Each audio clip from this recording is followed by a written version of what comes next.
Olá, internautas! Eu sou Kendi Sakamoto, engenheiro, professor universitário e empreendedor. E eu também estou na TV Relacionamento. Grande abraço!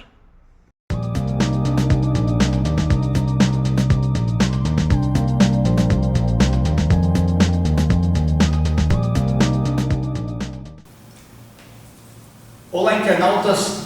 Iniciamos mais um programa Gestão Executiva. E hoje nós temos aí uma convidada que já nos brindou, com o seu talento, com a sua sabedoria, e hoje ela retorna ao programa Gestão Executiva.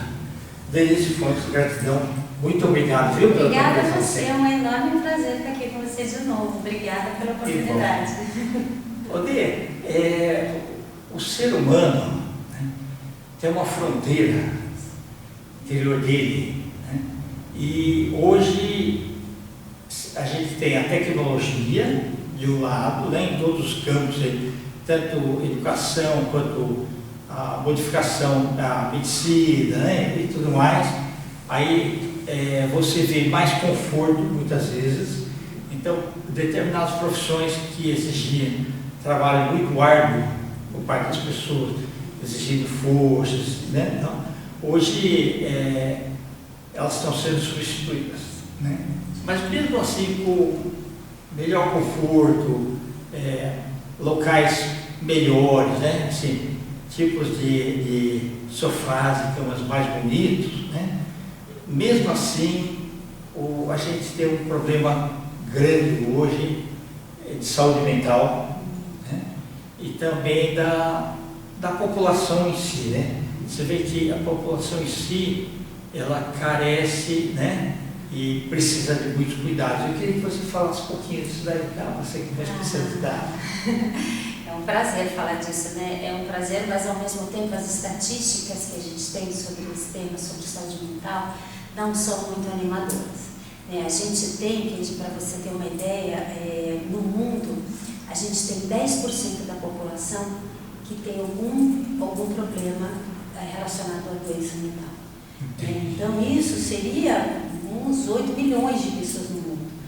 E mais triste ainda é saber que os brasileiros, que o Brasil especificamente, está liderando esse ranking na América Latina. Em depressão e ansiedade, nós somos os primeiros da lista. Então, é uma coisa é uma estatística que antes da pandemia, a gente já tinha uma pandemia de depressão e de ansiedade. E a gente esbarra, infelizmente, aí você me pergunta, mas por que a gente não tem essa consciência? Por que isso não é divulgado? Por que isso não é explanado, enfim, nas escolas? Por que isso não é cuidado? Porque a gente esbarra numa coisa muito absurda, eu diria, que é o preconceito. Verdade. Ainda temos muito preconceito com relação à saúde mental. Então, é uma coisa que vem crescendo absurdamente, mas as pessoas não têm consciência disso, e as pessoas têm muito preconceito, com a ideia de que é coisa de maluco, ou que se eu disser que faço terapia, as pessoas vão me julgar de alguma maneira, vão achar que eu sou louco, que eu sou disfuncional, alguma coisa. Então, ainda esbarramos nisso. É muito triste. O que é uma pena, Porque tudo que a gente consegue tratar no momento certo, a chance de melhores resultados é maior. Isso é verdade. Infelizmente, depois da pandemia, veja que interessante, aumentou isso, 25% a mais de pessoas deprimidas e ansiosas depois da pandemia. É muita gente. E aí, assim, as pessoas ficaram mais ansiosas, mais deprimidas por instabilidade, pelas consequências de pandemia também, que foi instabilidade de trabalho, foi perdas de familiares, foram as questões físicas também, de problemas respiratórios, as consequências físicas de problema respiratório, às vezes de uma doença pré-existente que acabam piorando, enfim, deficiência de sono, várias coisas que afetaram as pessoas depois. E aí, por isso, subiu essa para mais 25%. Eu me recordo também que, na pandemia, por causa do teletrabalho, o home office, ele foi prejudicial para algumas famílias, porque fazia bem a pessoa sair de casa, ir lá no ambiente de trabalho, trabalhar lá e voltar só à tarde. Quando começa, porque sábado e domingo é uma coisa, né? Mas durante a semana, aquilo começa a gerar determinados atritos e tal, e houve muitos casos de separação.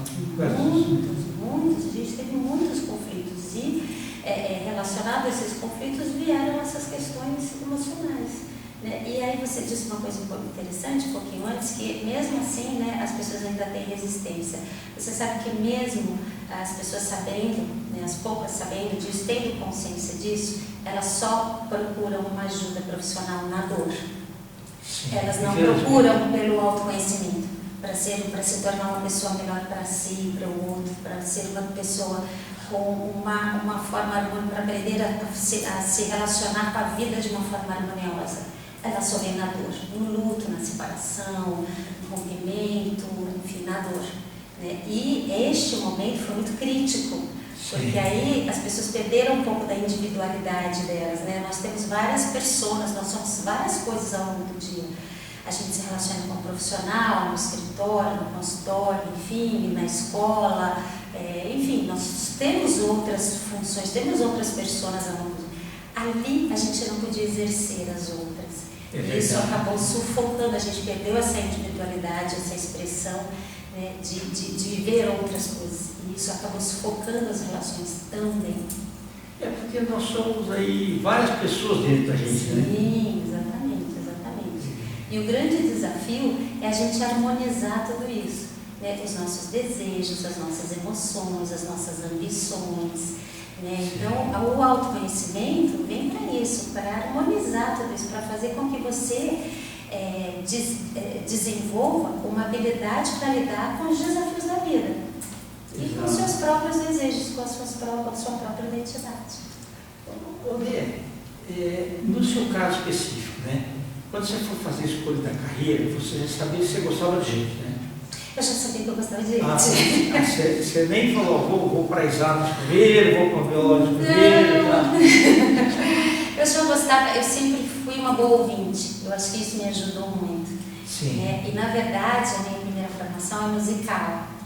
E aí eu fui entendendo que a música falava de emoção. Eu fui entendendo o quanto era compatível a música com a emoção. Né? E aí eu fui migrando para uma outra, fui me debandando para outro lugar, para essa escuta ativa, essa escuta genuína, né? Essa coisa de querer entender o outro, né? E aí foi que a psicanálise me abraçou. Mas você continuou gostando de música, né? Sim, a música faz parte da vida da gente. Sabe que tem uma coisa curiosa, Kid, sobre música? Que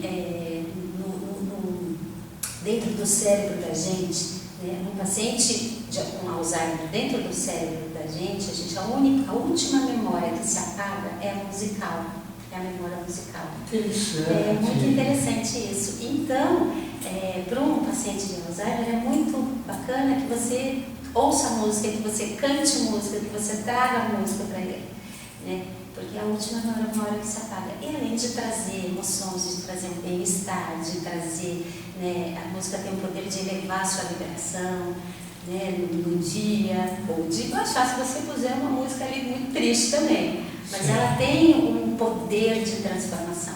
Então, e de repente você escutou essa música ou na adolescência, sim, ou depois, e você volta, parece que você voltou naquele momento, né? Isso. Tem gente que fala que sente até o ar daquele dia. Você te traz lembranças afetivas, que é o que a gente precisa. Ou os sorrisos da ocasião.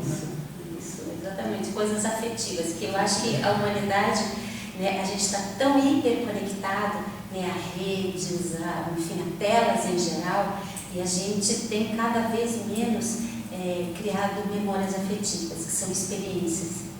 Né, que são experiências que nutrem a gente ao longo da vida. Né, que é isso que fica, é o cheiro, é a cor, é a sensação, é o sentimento. É abraço, né? Isso, exatamente. Então, eu acho que essa hiperconexão que a gente tem prejudicado muito a gente nessa imunidade emocional. Okay. essa imunidade emocional. A gente precisa muito de experiências pessoais, né, de relações construídas artesanalmente, né, não virtualmente. É o que a gente precisa. E eu sempre digo, que não existe saúde sem saúde mental. Né? Não existe saúde sem saúde mental. Você pode cuidar do corpo, mas se a mente não estiver em equilíbrio, você não tem saúde. Eu concordo plenamente.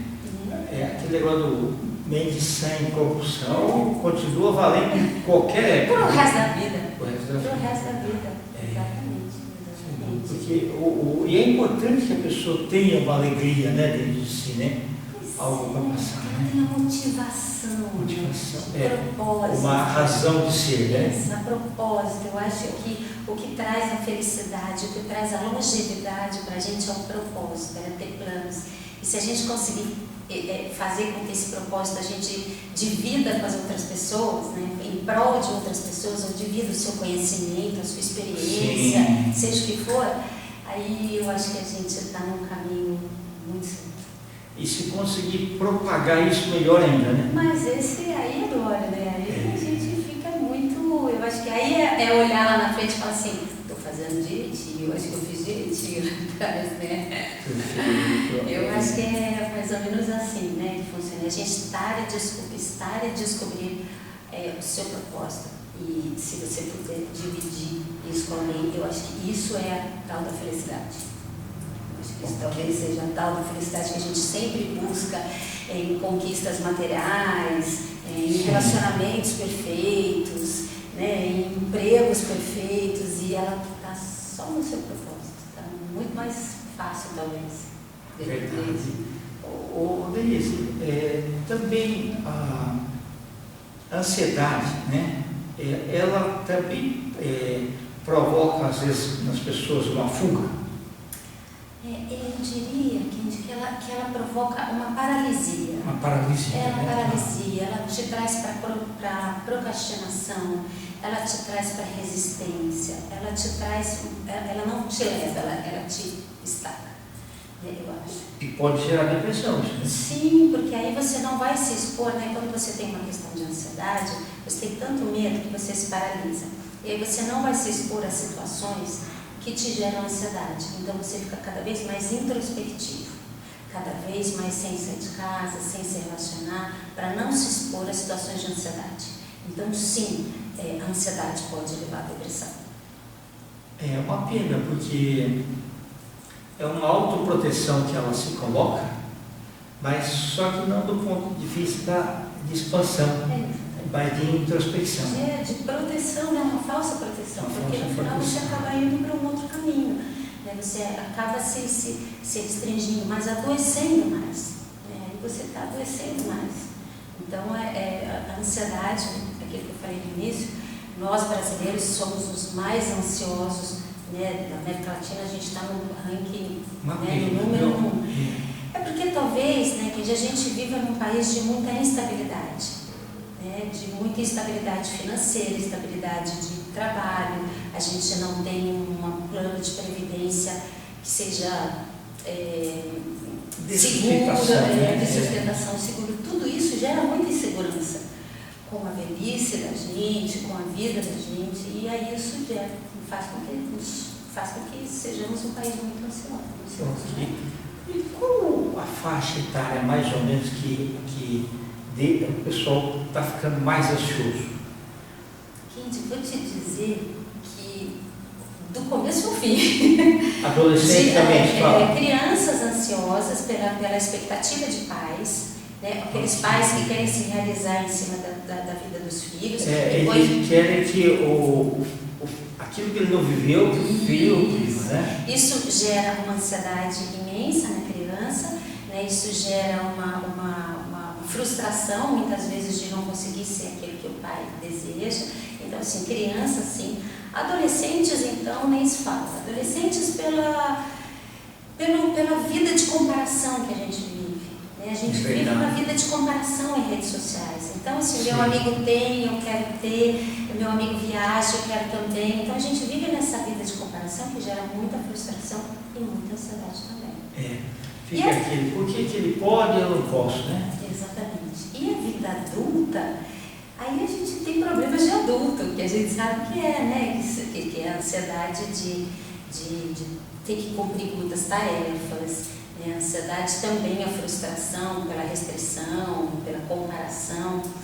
E eu acho que hoje a gente ainda tem um agravante, né? Além dessa frustração, além dessas comparações, eu acho que o nosso agravante é desse mundo social, virtual que a gente tem, que eu acho que trouxe a gente para uma polarização.